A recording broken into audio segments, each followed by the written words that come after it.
Olá, meu querido irmão, olá, minha querida irmã, graça e paz da parte de nosso Senhor e Salvador Jesus Cristo. É bom revê-lo nessa quarta-feira, dia 9 de dezembro. Estamos seguindo a nossa caminhada, de estudos bíblicos, estudo da Palavra de Deus, estudando e aprendendo um pouco sobre a série Mudo de Vida, Praticando a Palavra. Ela já está aqui em minhas mãos.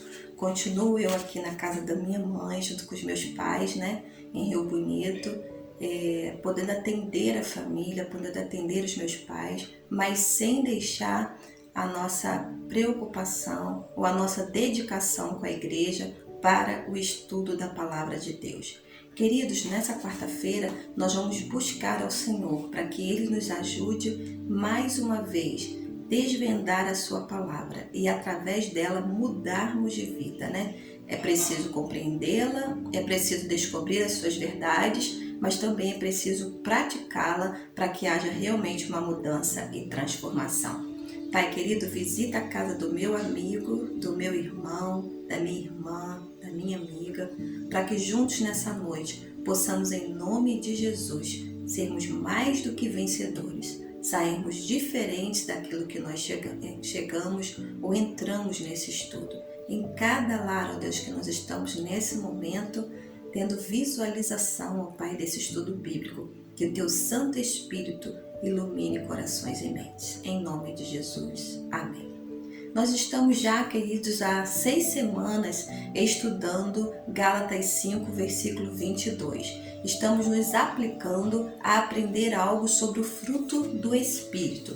Nós pensamos lá atrás, eu quero fazer um resumo com os irmãos, lá no nossa primeira semana de estudos, eu fiz uma pergunta a cada um de vocês. Se nós sabemos o que temos que mudar, o que não está indo bem, por que é que nós não mudamos?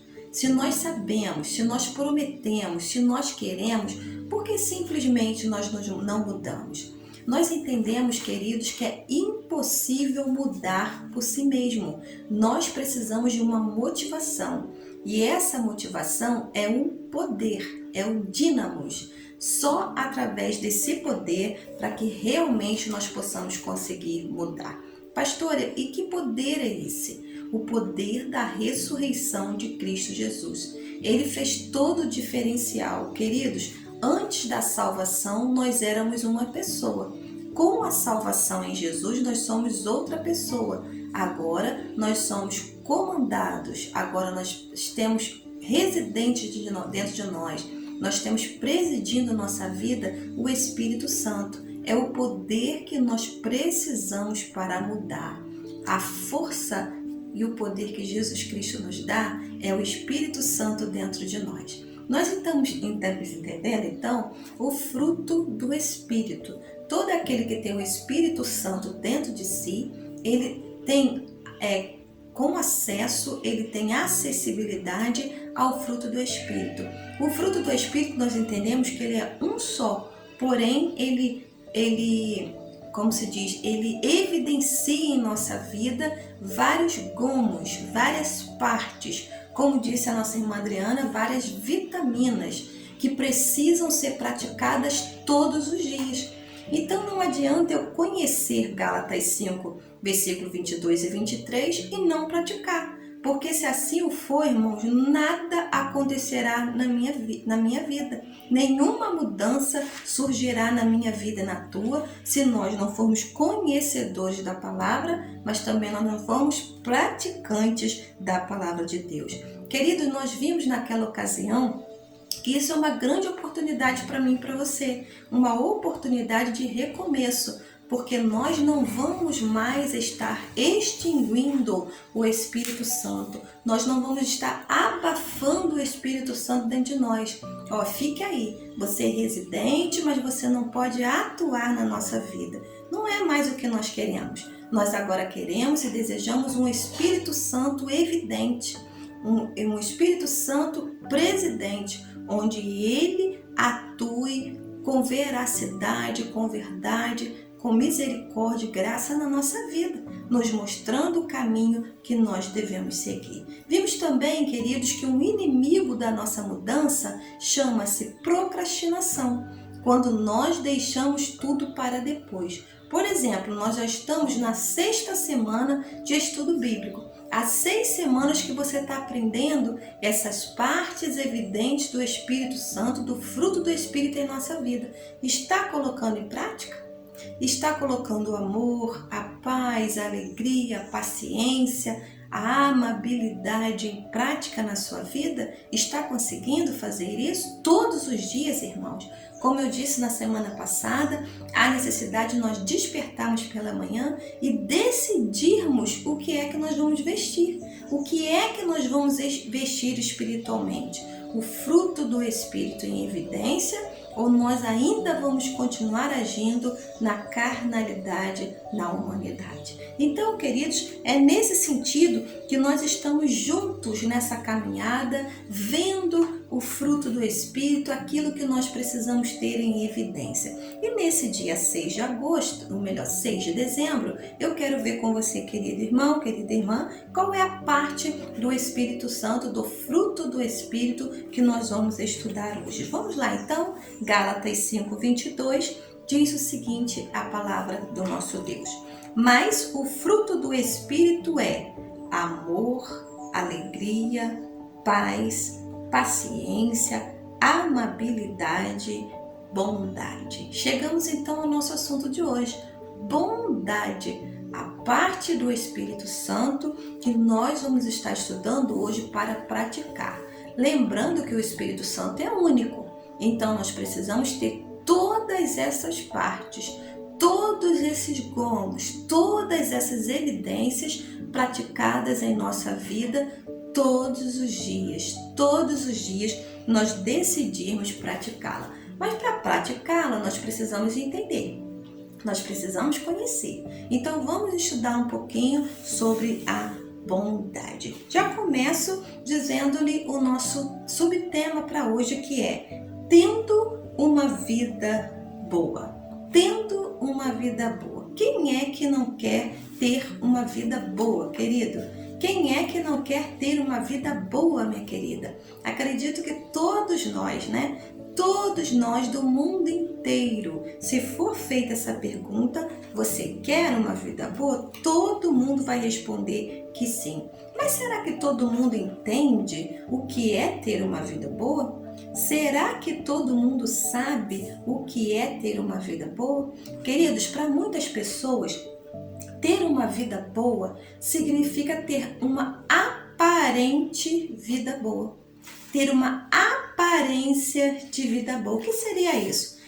Eu tenho a vida boa quando eu tenho um bom carro, eu tenho uma boa casa, eu tenho um bom dinheiro, eu posso comprar o que eu quero, eu viajo para onde eu quiser, eu tenho os filhos bem vestidos, roupas de marca ao nosso dispor. Mas será que o fruto do Espírito nos diria isso? Que nós devemos praticar a boa aparência, mesmo que isso seja uma maquiagem, mesmo que uma pessoa tenha 3 carros na garagem e nenhum pago, mesmo que tenha as melhores roupas de grife, mas não tenha nenhuma delas paga, né? Está endividado? Será que é isso?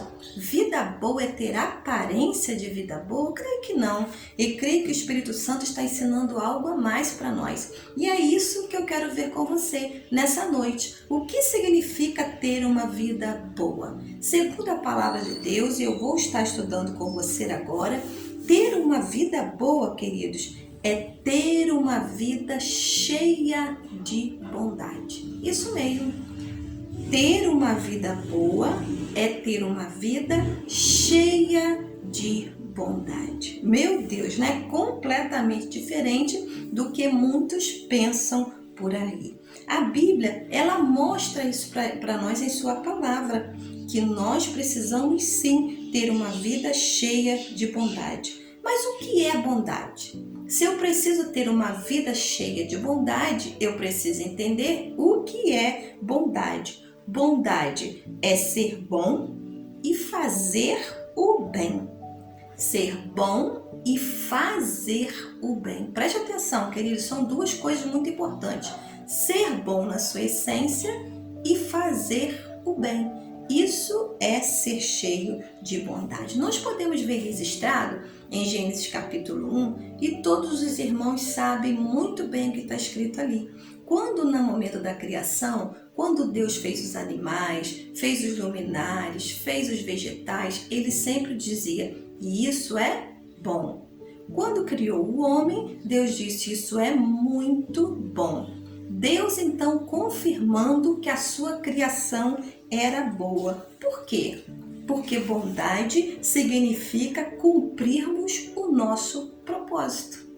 Nós fazemos aquilo a qual nós fomos criados. Por isso que bondade é ser bom e fazer o bem. Fazer bem aquilo que nós fomos criados, que nós fomos designados por Deus. Pastora, mas isso é verdade?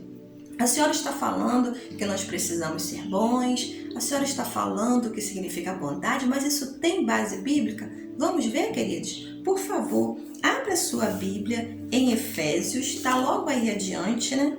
Efésios, próximo livro após Gálatas, Efésios capítulo 2, versículos de número 10. Efésios 2, 10. Diz assim a palavra do nosso Deus. Porque somos criação de Deus, realizada em Cristo Jesus, para fazermos boas obras, as quais Deus preparou antes para nós praticarmos. Vou repetir. Porque somos criação, fomos feitos porque somos criação de Deus realizada em Cristo Jesus, para quê? Para fazermos as boas obras. Meu Deus, tão claro, né? Tão claro que nós fomos criados para fazer boas obras, para fazer coisas boas. Querido, se bondade é cumprir o nosso propósito, é fazer aquilo para o qual nós fomos criados, nós precisamos fazer obras boas. Ou melhor, boas obras, como diz Efésios capítulo 2, 10. Claro demais. Isso significa, queridos, que quando eu não estou dentro do meu propósito, eu sou uma pessoa infeliz. Eu não estou realizando aquilo que Deus quer. Se eu não faço o que é bom, eu faço o que, queridos? Aquilo que é mal. E quando eu faço o que é mal, eu estou longe de fazer aquilo que Deus quer. O estilo de vida de todo cristão deve ser um estilo de vida de bondade, de ser bom e de fazer o bem. Esse deve ser o nosso estilo de vida. Nosso estilo de vida, aquilo que a gente amanhece e que aquilo que a gente dorme fazendo e realizando, ou seja, cumprindo o nosso propósito. Por que nós devemos ser bons? Mais uma pergunta aí. Por que nós devemos ser bons? O que você ganha com um estilo de vida cheio de bondade? É outra pergunta. O que você ganha com um estilo de vida cheio de bondade? Vou te dizer. Você ganha uma autoestima elevada. Deixa eu desligar aqui o celular da minha mãe, que está tocando e que está nos atrapalhando, né? Perdão, irmãos. O que eu ganho praticando aquilo que é bom? A gente ganha uma autoestima elevada. Isso é importante, nossa, isso é importantíssimo. Nós somos recompensados por ela. A autoestima saudável. Quando você pratica o que é bom e desfruta dessas qualidades, sente-se bem consigo mesmo. Claro que sim, queridos. Quando nós somos criados com um objetivo e praticamos aquele objetivo, realizamos aquele objetivo, nós somos pessoas realizadas. Por isso a nossa autoestima, ela eleva. Quando eu sou criado para algo e não faço aquilo que eu devo fazer, a minha autoestima fica muito baixa, porque eu estou sempre aquém daquilo a que eu fui criado. Nós precisamos realizar o bem. Tá vendo que não é aparência? Por que não é aparência? Porque a aparência se desvai. A aparência vai embora, não é isso? Eu posso pintar meu cabelo, mas daqui a pouco meu cabelo tá branco de novo. Eu posso comprar um bom carro, mas meu carro deteriora. Eu posso comprar uma casa, mas quem me garante que eu vou ter amanhã? Isso aí, irmãos, é aparência. Mas quando eu faço aquilo para que eu fui criado, eu estou realizando atos de bondade, estou de acordo com a palavra do nosso Deus. Fui criado para aquilo, realizo aquilo para que eu fui criado, a vontade de Deus, por isso eu me sinto muito bem. Mas nós temos um problema gravíssimo. Sabe qual é, queridos? Não somos naturalmente bons. Isso mesmo. Nós fomos criados para ser bons, como diz Efésios 2:10, mas nós não somos naturalmente bons. Por que nós não somos naturalmente bons? Por causa do pecado. Isso mesmo. Por causa do pecado, nós nascemos inclinados ao mal. Por causa do pecado, nós, dominados pela carne, nós nascemos inclinados ao mal, porque não nascemos bons por natureza. Nascemos com uma inclinação ao egoísmo. Eu quero tudo de bom para mim. Os outros podem esperar. Se te sobrar tempo, talvez eu realize alguma bondade. Queridos, mas quando agimos assim, nós não estamos dentro da vontade do nosso Deus. Quero ler um pedacinho, um trecho do livro do Rick Warren, Poder para Mudar a Sua Vida. Vamos ver o que ele nos diz na página 93. Diz assim a palavra do Rick Warren. Talvez você se sinta chocado, mas a verdade é que muitas das vezes não quero ser bom. Na realidade, muitas vezes gosto de pecar. Às vezes prefiro ser indelicado a ser gentil. Prefiro dar uma resposta inteligente a ser paciente. E outras vezes sou simplesmente egoísta. Não quero fazer o que é bom, mesmo sabendo que é a coisa certa. Prefiro ser preguiçoso e mesmo quando o meu desejo é bom, mesmo quando quero fazer o bem, ainda assim preciso realmente me esforçar para fazê-lo. Muito bem, eu grifei essa palavra do Rick Warren que ele citou, que é esforçar. Isso mesmo, por causa da nossa natureza humana, que ela é inclinada ao egoísmo, eu preciso me esforçar para fazer aquilo que Deus quer. Eu preciso me esforçar para fazer o bem. Não é uma coisa muito fácil. Eu preciso praticar, irmãos. Eu preciso desejar ardentemente todos os dias ter uma vida boa, ou seja, uma vida cheia de bondade. Uma pergunta: por que eu devo ser uma pessoa boa? Porque nós somos imitadores de Deus.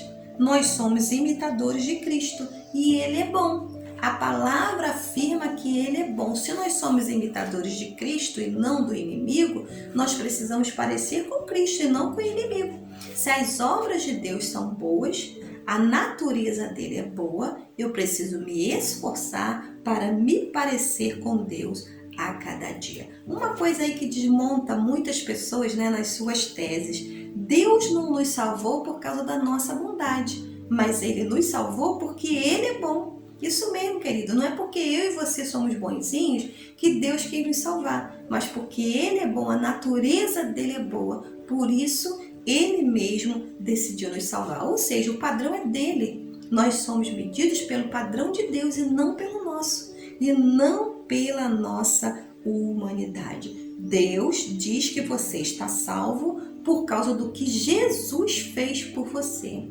Preste atenção, vou até repetir. Deus diz que você é um salvo por causa do que Jesus fez por você. O que eu quero dizer com isso? Não são as boas obras que salvam. O que salva é Jesus Cristo. As boas obras refletem pessoas salvas. São as consequências de uma pessoa salva. Eu, salva, desejo fazer boas obras. Eu não faço boas obras para ser salvo. É completamente diferente. O nosso padrão é Deus e não nós. A medida é Deus e não nós. Não é isso, queridos? Nós precisamos entender. Quando você crê em Cristo, Deus lhe dá uma nova natureza. Quando nós temos o Espírito Santo entre nós temos uma nova natureza. E essa nova natureza é a tendência de termos uma vida boa, ou seja, uma vida cheia de bondade. Pastora, tudo bem, até eu entendi. Mas como eu posso aprender a ter uma vida boa? Como eu posso aprender a ter uma vida cheia de bondade? É isso que nós vamos ver nesses minutos finais. Nós precisamos aprender a ter uma vida boa. Tito, mais à frente um pouquinho, Tito, vê se você consegue achar. Tito, capítulo 3, encontrou, querido? Tito, capítulo 3. Tito, capítulo 3, e eu vou ler o versículo 1, diz assim: a conduta cristã, nós estamos falando sobre cristãos. Lembre-se a todos que se sujeitem aos seus governantes e às autoridades, sejam obedientes. Olha esse final do versículo. Estejam sempre prontos a fazer tudo o que é bom. Estejam sempre prontos, aprendam a fazer o que é bom. Como aprender a fazer o bem? Nós vimos, né, em Tito capítulo 3, versículo 1, que nós precisamos aprender a fazer o bem. Então, queridos, como que eu posso aprender a fazer o bem? Em primeiro lugar, pratique, ou melhor, domine a Bíblia. Primeiro lugar, domine a Bíblia. 2 Timóteo, capítulo 3, versículo 16, diz o seguinte. 2 Timóteo 3,16 diz o seguinte. 3,16. 2 Timóteo 3,16. Toda a Escritura é inspirada por Deus e útil para o ensino, para a repreensão, para a correção e para a instrução na justiça. 17. Para que o homem de Deus seja apto e plenamente preparado para toda boa obra. Viu, queridos? Como a palavra de Deus ela está linkada à prática da boa obra, está apto para a boa obra, domine a Bíblia. Nós estamos aprendendo isso desde o início do nosso estudo, em todos os estudos da nossa Bíblia, da nossa igreja. Nós não podemos simplesmente ter a Bíblia, possuir a Bíblia. Nós precisamos conhecê-la, estudá-la, memorizá-la e principalmente praticá-la. Essa é uma forma de nós aprendermos a fazermos o bem, conhecendo a palavra de Deus e a praticamos. Queridos, como eu posso dizer? Eu creio na Bíblia de Gênesis e Apocalipse. Mas uma pergunta, você conhece a Bíblia de Gênesis e Apocalipse? Como eu posso crer em algo que eu não conheço? Não é, queridos? Olha que pergunta coerente. Como eu posso crer em algo que eu não conheço? Então, para fazer o bem, eu preciso dominar a Bíblia, porque ela é inspirada por Deus, útil para o ensino, para a repreensão, para a correção, para a instrução na justiça, para que o homem de Deus esteja apto a boas obras. Então, eu preciso, sim, dominar a Bíblia. Eu ouvi uma frase aqui, li uma frase no livro do Rick Warren que eu achei muito interessante. E ele disse assim: quando encontro alguém cuja Bíblia está se desmanchando, descubro que a própria pessoa não está se desmanchando. E como eu me senti feliz, irmãos, de ler isso, né? Porque realmente, eu digo a vocês de vez em quando, a minha Bíblia tá uma vergonha, né? E para 2021 já tem que comprar uma Bíblia nova. Porque com o manuseio, com o estudo, né? Ela vai ficando assim, mais e mais utilizada, rasgada, moída, né? Isso, glória a Deus, porque nós precisamos ter a vida dominada pela Bíblia. Eu preciso buscar as palavras da verdade, queridos. Há muitas pessoas pregando a Bíblia nas textos isolados, né? Que não são coerentes com a totalidade da Bíblia. Ela precisa ser total. Segunda coisa que eu preciso fazer para que eu aprenda a fazer o bem: proteja a sua mente. Isso mesmo, proteja a sua mente dos ataques. Queridos, tudo em nós inicia na mente. Filipenses 4, versículo 8. Vamos ler? Filipenses 4, versículo 8. O que está escrito na palavra do nosso Deus? Filipenses 4, 8. Finalmente, irmãos, tudo que for verdadeiro, tudo que for nobre, tudo que for correto, tudo que for puro, tudo que for amável, tudo que for de boa fama, se houver algo de excelente ou digno de louvor, nisso pensai, ou pense nessas coisas. Queridos, vejam bem como eu preciso proteger a minha mente dos meus pensamentos. O que eu tenho pensado, irmãos? Aquilo que está cheio, né, o nosso coração, a nossa mente, é isso que nós fazemos, é isso que nos domina. Nós precisamos aprender, então, a controlar os nossos pensamentos. Que briga feia, né? Como eu controlo o meu pensamento? Com a seguinte pergunta: como eu tenho alimentado a minha mente? Se eu alimento a minha mente, queridos, só de coisas ruins, de coisas fúteis, de pensamentos errados, o que é que eu vou executar? Coisas fúteis, coisas ruins e pensamentos errados. Então nós precisamos ter cuidado com aquilo que entra na nossa mente. Muitos cristãos, ao invés de se aplicarem na palavra de Deus, pensar em coisas boas, terem boas conversas, estão por aí, né, alimentando a sua mente com as coisas ruins. Isso também nos leva a fazer prática de coisas ruins. Em terceiro lugar, o que eu posso fazer para aprender a ser bom, a ser uma pessoa boa? Tenha convicções. Isso mesmo, seja uma pessoa convicta. Romanos 12, 9 diz o seguinte: Romanos 12, 9. Odeiem o que é mal, apegue-se ao que é bom. Odeie o que é mal e apegue-se ao que é bom. Eu preciso ser uma pessoa convicta. O que é ser uma pessoa convicta? Nós precisamos entender isso. O que é ser uma pessoa convicta? Aquele que é convicto não é uma pessoa de opinião. Opinião muita gente tem, né? Nós precisamos ser sustentados pela nossa convicção. Se a minha convicção é: eu sou uma pessoa boa, eu faço bem porque Deus é bom e pronto. Isso é uma convicção. Sou uma pessoa boa, faço bem porque Deus é bom e pronto. Isso é uma convicção e eu preciso praticar isso a todo custo.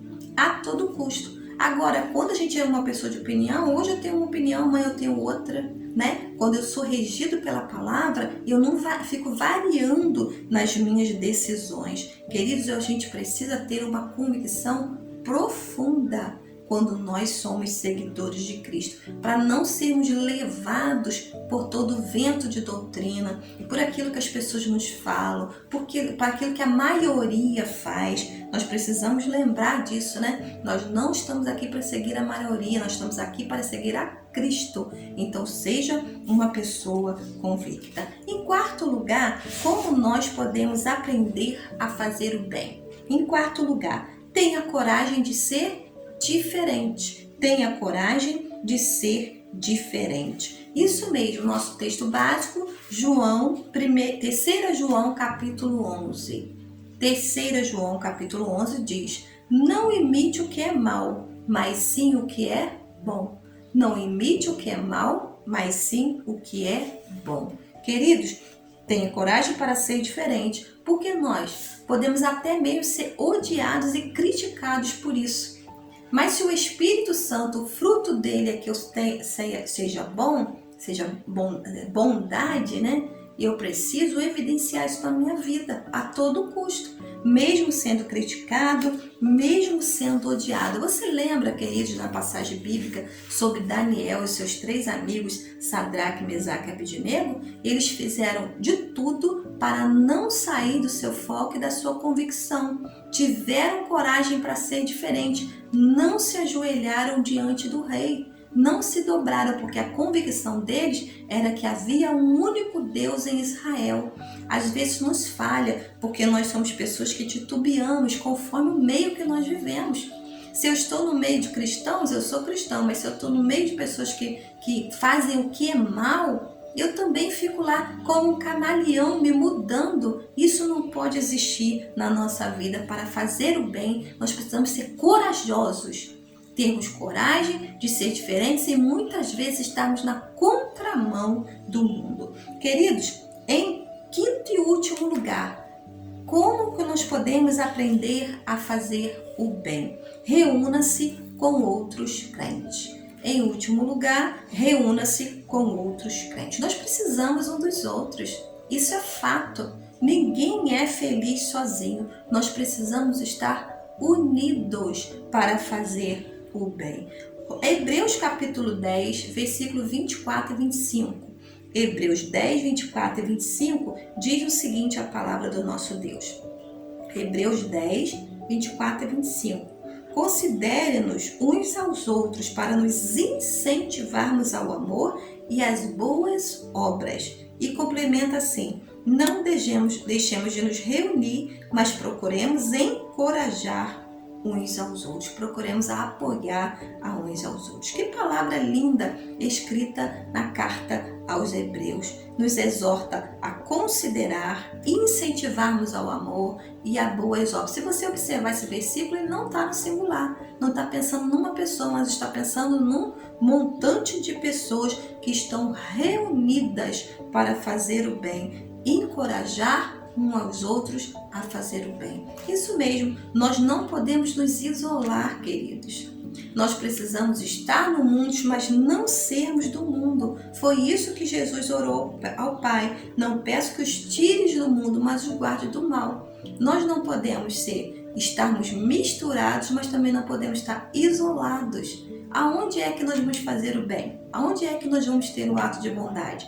Muitas das vezes com pessoas que às vezes até nos querem mal, que não nos compreendem. Por isso nós precisamos estar agrupados, reunidos, onde um apoiará os outros. Nós sabemos que a vida cristã, ela não é fácil. Não é fácil, não é um mar de rosas, mas o que nós sabemos que ela é eternamente valiosa. Então vale a pena enfrentarmos as situações e fazermos o que é bom, aquilo que Deus nos fez para sermos.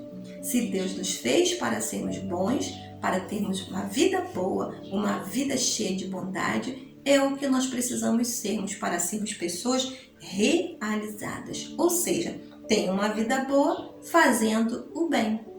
Tenha uma vida boa fazendo o bem, tendo uma vida cheia de bondade. Sua vida precisa ter valor. E nós temos valor quando nós evidenciamos o fruto do Espírito. Que nós tenhamos, em nome de Jesus, hoje, em 2021 e por toda a nossa vida, uma vida muito boa, cheia de bondade em Cristo Jesus. Deus te abençoe, em nome de Jesus.